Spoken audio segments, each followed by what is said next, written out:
Thank you. It's an honor to be here, and it's really grateful to see two unicorns from Indonesia presenting. It was really a really good presentation by Andrew and also Fajrin. So what I'm going to bring information into this event is that, first of all, before that, you remember that this presentation from Andrew, Gojek started in 2010. And I remember the founder of Gojek, Nadim, he came to IdeaSource in 2013.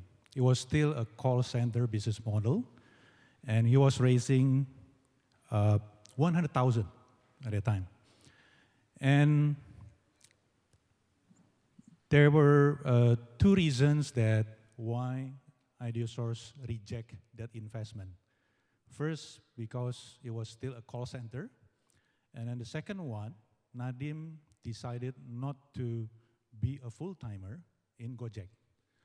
So those two reasons actually cost us, if we were investing in Gojek at a time, that will worth 100 million today. Yeah. So knowing the mistake that we made, there's actually a lot of opportunities in Indonesia that you can still find. And that happens to IdeaSource. It doesn't mean that we are left behind, no. There are 2 or 3 centers that we are investing already right now, and potentially in the next 3 to 4 years, they will become unicorns. So that's the reason that why is Indonesia very interesting today. So myself, although I'm running a venture capital, so this is my day-to-day activity as a venture capital, but we are helping a lot in the foundation also, Nexticon. In fact, all the unicorns are founders of Next Indonesia Unicorn. Yeah, so Nexticon started in 2015, the discussion happened, and it was led by our Ministry of Communication and Information, Pak Rudi Antara, Mr. Rudi Antara. And the reason behind was that many of these startups, they needed helps, meaning that none of the investors or foreign investors looked into Indonesia at the time, and there were lack of introduction to these potential unicorns. So Mr. Rudi Antara himself initiated an initiative, brought them to Silicon Valley, introduced them to many big firms, venture capitals, including Sequoia. So if you see that Sequoia was one of the investors. And that's when Next Indonesia Unicorn Foundation started. So the first 2 summits in 2018 were actually funded by the Ministry of Communication and Information. Only this year that we formed the foundation. The reason behind, we know that every 5 years, ministers and the member of cabinets have to be changed, right?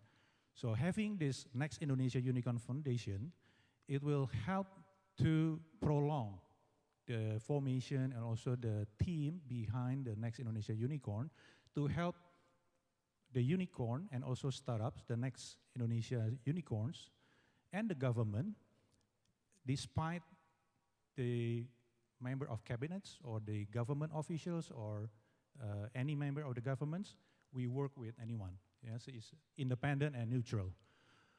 And I'm also part of the Amvesindo, the VC associations, and also the Chamber of Commerce in the funding committee.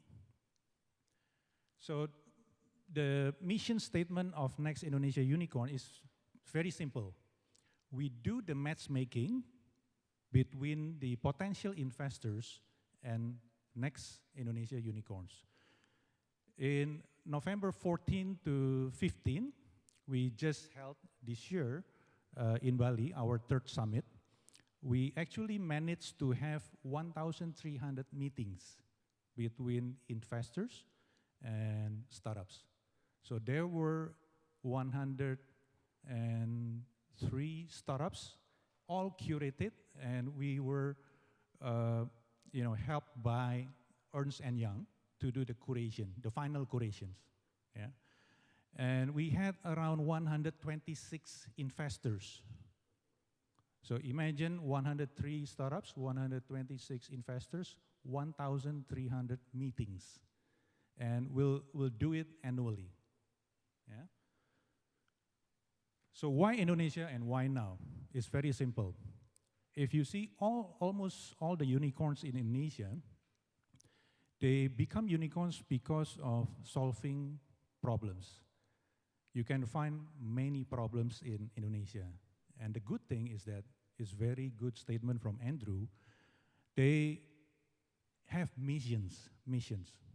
Yeah, the missions is very easy for anyone to justify, to participate. Yeah, meaning partners, consumers need it, and all the stakeholders actually willing to help because they have a very noble missions. So imagine with these statistics, we are the largest contributor to ASEAN GDP, and we have a population of 265 millions, 112 millions internet users, 184 millions mobile phone users. And banking penetration this is the old numbers, now it's closing into 50%, but still plenty of room to grow, yeah, for the bankable or banking penetrations. And we have a young population, so we have a demography bonus, actually. And why now? Because all these problems need to be solved quickly. The growth will happen until probably 2025, but after that, if we are not doing, the foundation good enough, will be left behind. So 66.5% belongs to the 15 to 64 years, productive age. And we are very social. 120 million Facebook users, 23 million plus Twitter users, and almost 45% people use smartphone at this moment. As far as the demographic bonus, until 2030, we are still, very low. So it means that we'll have huge potentials to, to reach the peak, yeah. And consumer spending, because we are having our own huge market, so any startup that solve problems locally in Indonesia, definitely they have huge potentials to grow to certain size that imagine right now we have 4 unicorns, actually non-official we have 5. It's because of the market. The market is huge.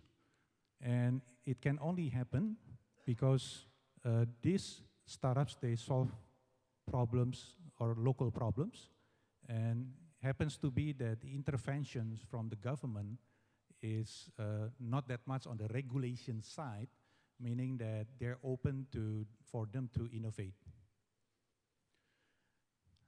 Yes, we have Gojek, Tokopedia, Bukalapak, Gojek and Bukalapak presenting in this event today, and Tokopedia, also the e-marketplace, and we have Traveloka. As far as the growth, the GMVs for the internet economy today is 40 billion US, and by 2025 is 133 billion. This is numbers by Google, Temasek, and Bain. They just made this year. So these numbers shows the growth potentials, 32% year on year for Indonesia. So again, back to the unicorns. They all have missions, yeah? And we can see that the impact of Tokopedia, For example, on the scalable reach impact, 90 million active users per month, and 5 million merchants. And 94% are actually ultra micro scale merchants. So these numbers are actually 2 times the population of Sumatra. And impact on the number of producers.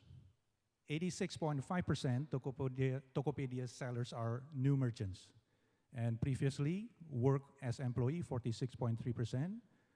And their producer, meaning they produce their own merchandises, 38.6%. 77% use raw material locally. And Aceh is the west part of Indonesia. Papua is the east part of Indonesia. So impact on number of jobs creations is, it's 1 billion jobs, in 2019, 1.1 billion. And impact on price accessibility. You know that Indonesia consisted of 17,000 islands. So it's very difficult for them logistically to have the same access as though they're in Java Island or the main capital islands. So by having these e-commerce marketplaces like Bukalapak and Tokopedia, we are actually helping those that live in remote islands to have similar access like as though they are in big cities. And we are the catalyst for growth actually. So we contribute these 5 provinces with the highest raw material cost reduction, and then productive consumers reside mostly outside the main Java Island. At national scale, 3 out of 10 consumers of Tokopedia purchase for the purpose of the production process. Entrepreneurship and freedom to innovate. So this helps a lot, like the panel just now. Entrepreneurship is very important, and actually having this certainty on income, having the income, and boost their own, entrepreneurship innovation via this platform. Impact on local economy enhancement. So it's not just on the main cities. Right now we are expanding also the growth in other islands. Gojek, I think I'll skip this because Andrew has presented a lot on this. Some of the numbers are very similar, 3.85 billion contribution to the Indonesian economy. So what are the growth opportunities and beyond? This is also the agenda that we'll bring in on the next annual summit next year. So the funding in Indonesia, if you see in 2018 was 3.8 billion, and in the first half of 2019 is 1.8 billion. Number of deals is declining, but numbers of, or the amount is similar. 157 in the first half of 2018, and 124 in the first half of 2019. E-commerce drive the growth. Right now 21 billion, and in 2025 is 82 billion. And if you see that beyond metros, meaning beyond the big cities in Indonesia, the growth are bigger, 4 times, in terms of user acquisitions, access to product and services, and inclusions. So you see this graph right now. If you see online travel is plateauing, this is the startup, the unicorn of Traveloka. As far as the penetration and the market is already, the growth is declining right now. Online media too. E-commerce is still growing very fast. Ride-hailing is in close to the inflection point. And payments, remittance, lending, all are in fintech. They're very potentials to become the next unicorns. Education, healthcare is still very early right now. So plenty of opportunity, issues, problems to be solved, and for this startup to become the next unicorn. So summary, role of Nexicon is very easy. Sorry, I will go here first. We are actually creating the next unicorn, having all those matchmaking and it's a very good opportunity for any foreign investors to come to this summit to meet the curated startups that potentially can become the next unicorn.